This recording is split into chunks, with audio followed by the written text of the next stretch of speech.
Fala, meus queridos, tudo bem? Estamos aqui hoje para começar a nossa aula sobre termoquímica.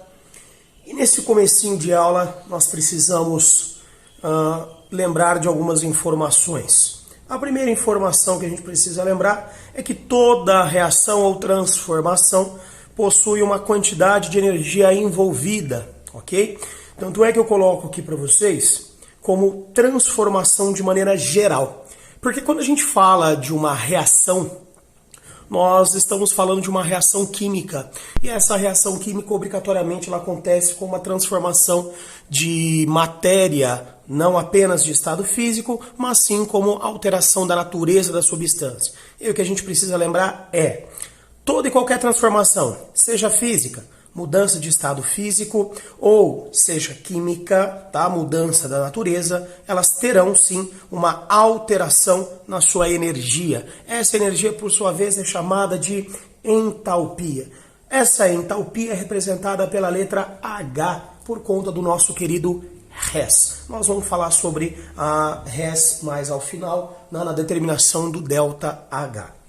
Primeira relação, então, basicona aqui da termoquímica. As reações são divididas em duas, ou são classificadas como endotérmicas ou classificadas como exotérmicas. Vamos fazer o seguinte, vamos separá-las aqui para evitar confusão. Então vamos lá, vamos esquecer agora as exotérmicas e vamos falar sobre as endotérmicas.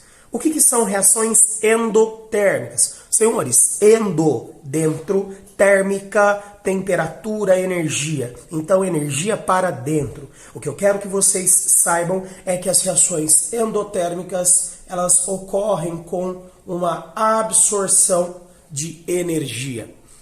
Muito cuidado, porque quando a gente fala de absorção de energia, muitos vão relacionar com absorver energia quente. Atenção! As reações endotérmicas são reações que ocorrem com absorção de energia, porém são reações frias. Porra, Big, mas como é que são reações frias? Senhoras, toda a energia absorvida pelo nosso reagente, tá? Então aqui, ó, já vamos adiantar uma coisinha aqui. Reação absorvida, energia vira produto. Por que isso acontece? A reação ela precisa de energia para que as ligações dos reagentes sejam rompidas, haja a formação das ligações dos produtos e esse processo todo precisa de uma absorção. Essa energia reagente, ela precisa ser aumentada para chegar até os produtos. E essa energia ela é absorvida de onde? De um sistema, cara. Então vamos lá. Nós temos aqui um frasquinho, maravilha.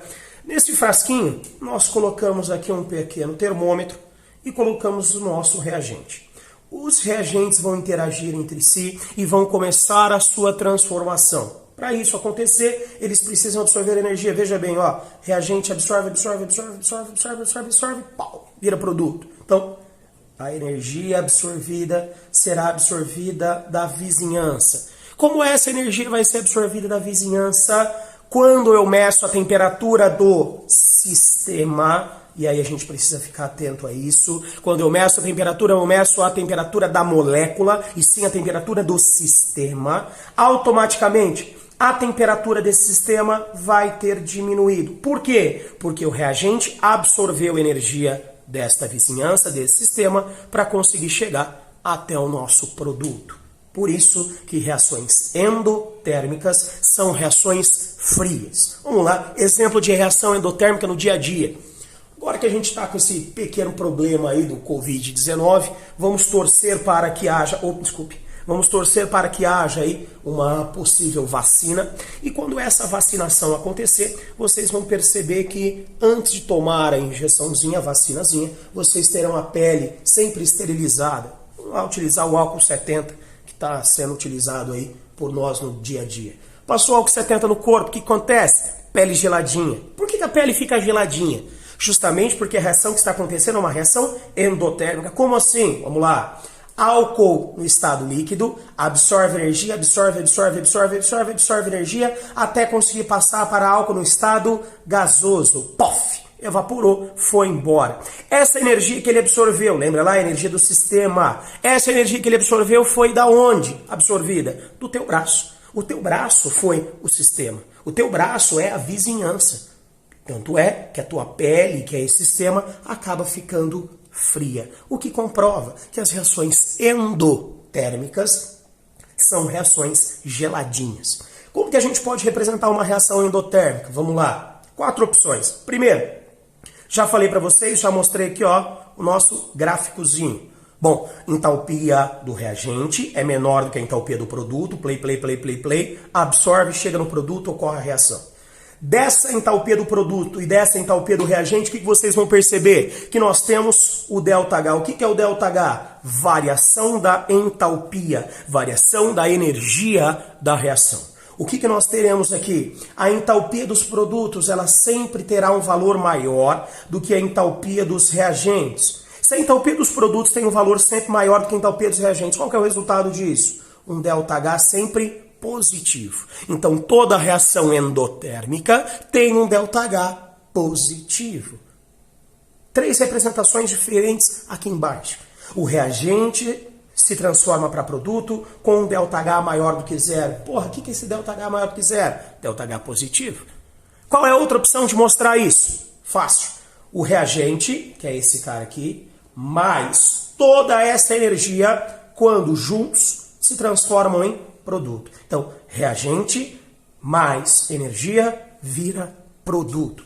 Bigui, qual é a energia que está aqui? Esta energia é justamente o valor de quem? Do nosso ΔH. Tranquilo? Ok? Como isso pode ser comparado a uma equação matemática em que a nossa seta reacional é a igualdade, se nós passarmos essa energia para o outro lado? Nós passamos a ter que o reagente forma o produto, aquela energia que estava sendo somada do reagente, agora ela vai ser subtraída nos produtos. Mais uma vez, que energia que é essa? É justamente o nosso ΔH. Beleza? Ok? Então, retomando rapidamente. Reações endotérmicas, absorção de energia, são reações frias. Essa reação, ela sempre vai ter a entalpia do produto sendo maior do que a entalpia do reagente. Por isso que o ΔH sempre será um ΔH positivo, ou seja, sempre será um ΔH maior do que zero. Maravilha? Bom, se essas são as reações endotérmicas, vamos lá. Essas são as reações exotérmicas. Porra, mas é igual? Não, é exatamente o contrário. O que você pode perceber aqui? Que a entalpia do reagente é maior do que a entalpia do produto. Justamente o contrário do que nós tínhamos. E daí que a entalpia do reagente é maior do que a entalpia do produto? Vamos lá, vamos para o ΔH.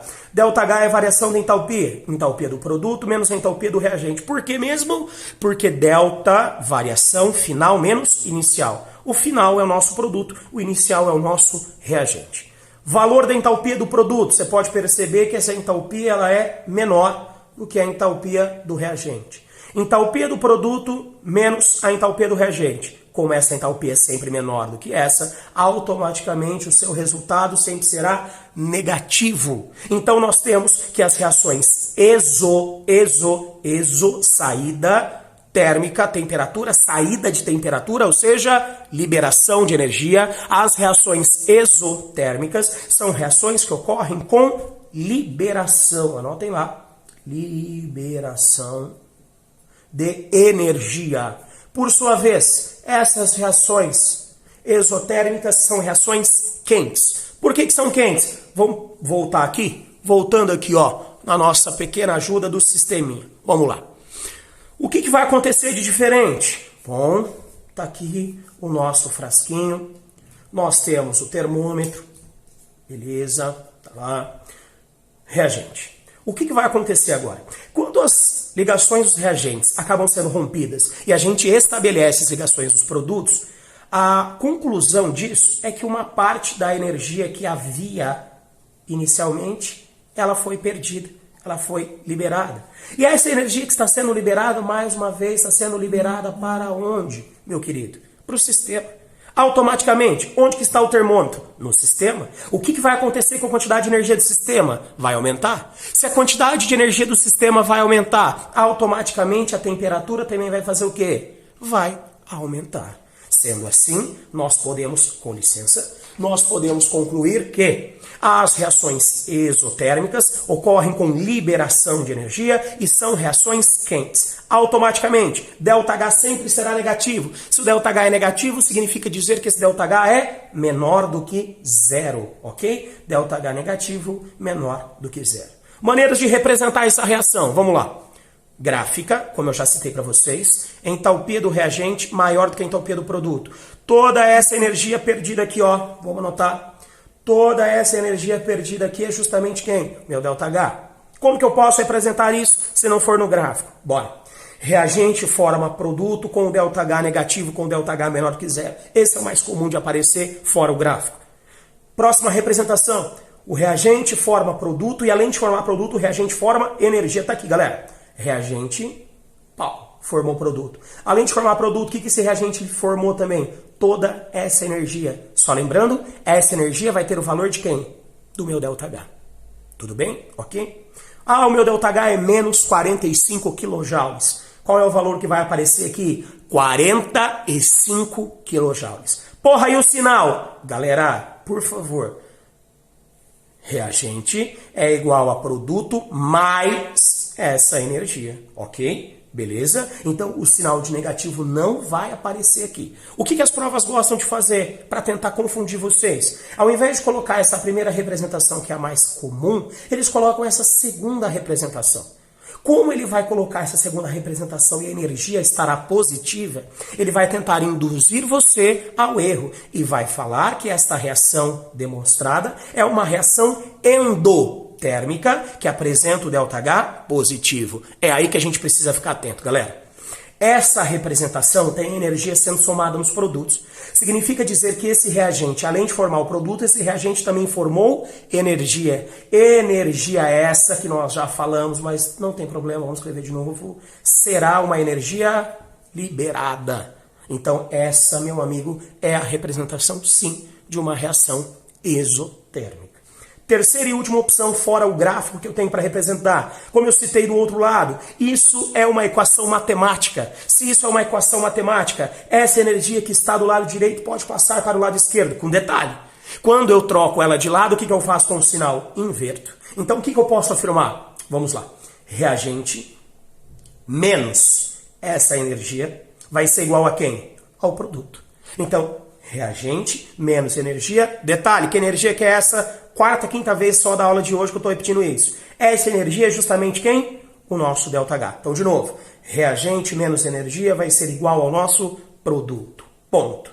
Meus queridos, essa é a primeira parte de termoquímica, é a parte básica que nós temos. Qual é? Vamos até esquecer isso aqui agora. Ó, pau, já foi, esquece. Liga pro meu dedo não, manchadinho mesmo. Pai tem vitiligo. Relaxa. O que a gente precisa lembrar sobre isso? Pessoal, fácil.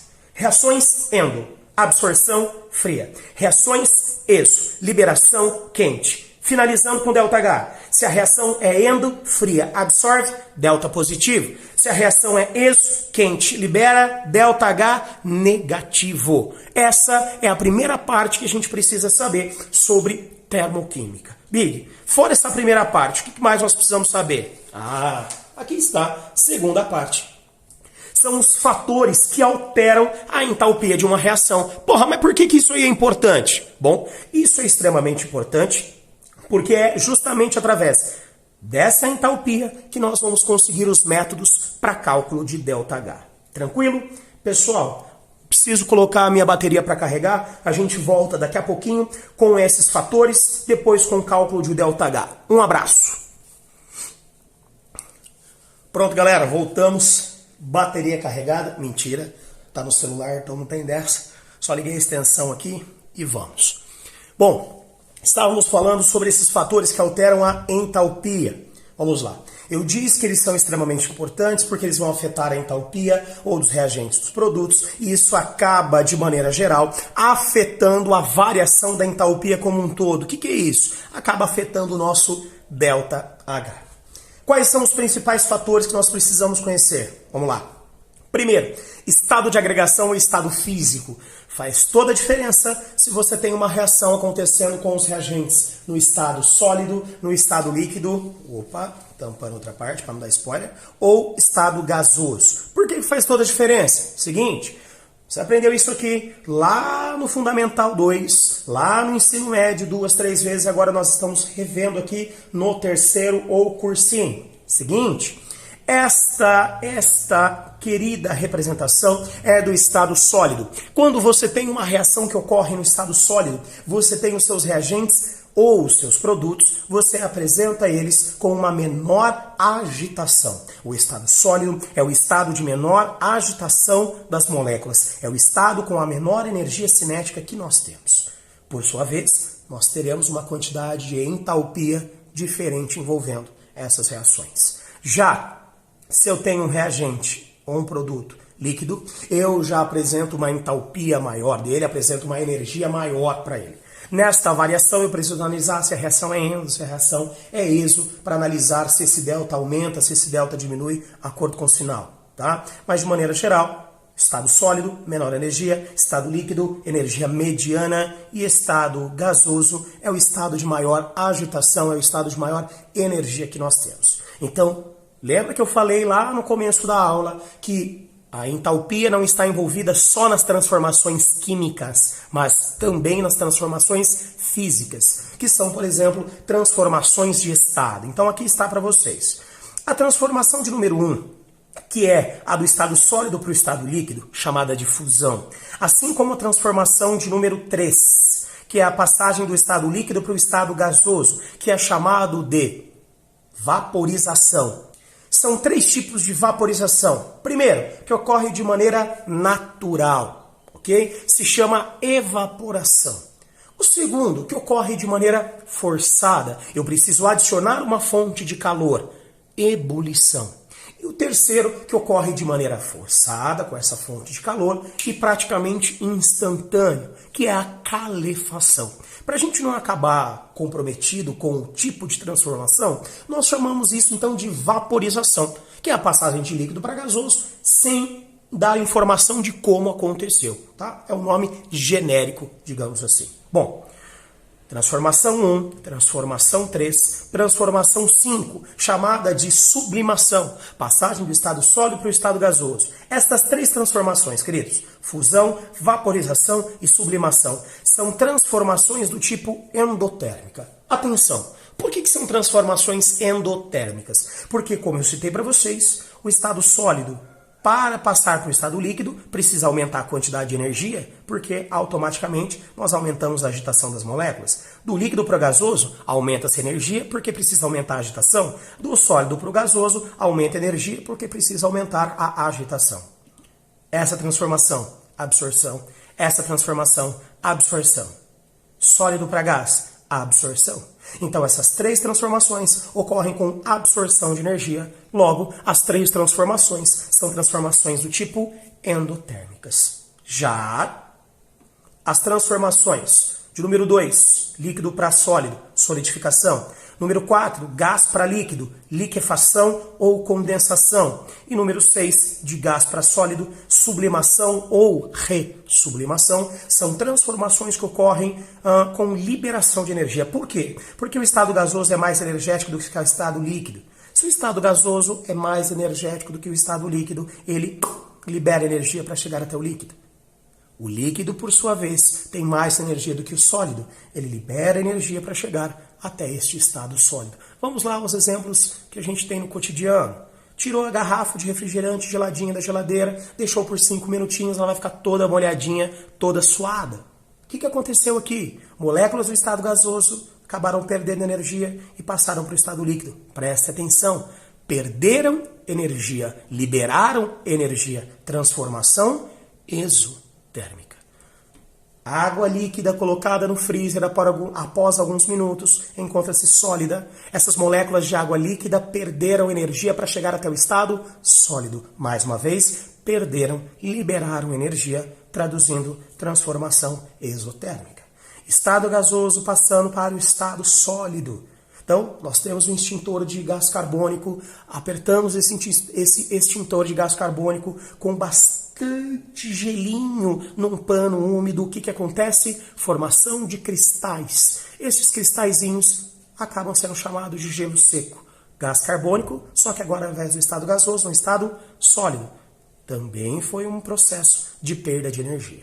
Portanto, transformações 2, 4 e 6 são todas transformações exotérmicas, transformações que ocorrem com liberação de calor, liberação de energia. Beleza? Segundo item que pode alterar a nossa entalpia e é o último que nós vamos trabalhar na aula de hoje. Vamos lá. Estado alotrópico. Vamos lembrar de química geral. O que é esse estado alotrópico? O estado alotrópico, ele é encontrado quando nós temos substâncias simples, e estas substâncias simples, elas são distintas, porém pertencem ao mesmo elemento. Vamos lá aos principais exemplos. Fósforo branco, fósforo vermelho, gás oxigênio, gás ozônio, carbono grafite, carbono diamante, são os principais exemplos que nós temos. Então, se você estiver utilizando, vamos lá, carbono grafite, carbono diamante, qual deles é o estado alotrópico mais abundante? Carbono grafite. Oxigênio no estado gasoso ou ozônio gasoso, qual deles é o mais abundante? Gás oxigênio. Então, se você fizer uma reação em que você esteja utilizando o grafite ou que você esteja utilizando o gás oxigênio, ambos irão apresentar uma entalpia igual a zero. Então, substâncias simples no estado alotrópico mais abundante é sempre colocada com entalpia zero. Estado alotrópico menos abundante é o caso do carbono diamante, é o caso do oxigênio na forma de ozônio. Eles já vão apresentar uma entalpia diferente, diferente de zero. Por isso que em alguns exercícios, nós vamos ver ali métodos para cálculo de ΔH, sobre a entalpia de formação. Alguns exercícios nem fornecem para o cálculo de ΔH o valor da entalpia do carbono grafite, ou, por exemplo, se fosse uma reação de combustão, não forneceria a entalpia do gás oxigênio. Por que eles não fornecem? Porque eles já concluem que vocês conhecem que são o estado alotrópico mais abundante, portanto, devem apresentar uma entalpia igual a zero. Volto a repetir, isso não acontece só com carbono, não acontece só com oxigênio, acontece com fósforo, acontece com enxofre, só que os casos mais comuns são justamente esses dois. E eu já quis colocar esses dois para vocês perceberem a diferença. Pessoal de química geral aí, vamos lembrar. Esses caras são alótropos e eles se diferem através do quê? Através da estrutura. Nós vamos lembrar lá, tanto na química geral quanto lá na química orgânica, que o carbono diamante, ele apresenta um carbono do tipo sp3. Então ele vai ter uma estrutura tetraédrica. Enquanto que o grafite apresenta carbono do tipo sp2. Vai ter uma estrutura plana. Então eles se diferem quanto à estrutura. Perceba que eu não falei quantos átomos de carbono que a gente tem em cada um. Não importa. O que importa é a estrutura. Já para o gás oxigênio e para o gás ozônio, não é assim. Gás oxigênio e gás ozônio, eles se diferem pela estrutura? Não. Eles se diferem pelo número de átomos que eu tenho ali dentro. Gás oxigênio 2 átomos, gás ozônio 3 átomos. Óbvio, apresentam estruturas distintas? Sim. Só que o que leva à distinção de um e do outro é justamente o número de átomos que a gente tem em cada um. Vai fazer o cálculo de ΔH, sempre utiliza o estado alotrópico mais abundante com entalpia zero. Se não é o estado alotrópico mais abundante, aí a entalpia será diferente de zero. Beleza? Meus amores, nós finalizamos aqui a parte 1 sobre termoquímica. Entramos na parte 2, continuando com esses fatores, aí sim eu vou trazer para vocês depois o cálculo de ΔH com a entalpia de formação, com lei de Hess e também com a entalpia de ligação, que é o último método que nós vamos ver para cálculo de ΔH. Beleza? Fiquem todos com Deus. Um forte abraço. Tchau.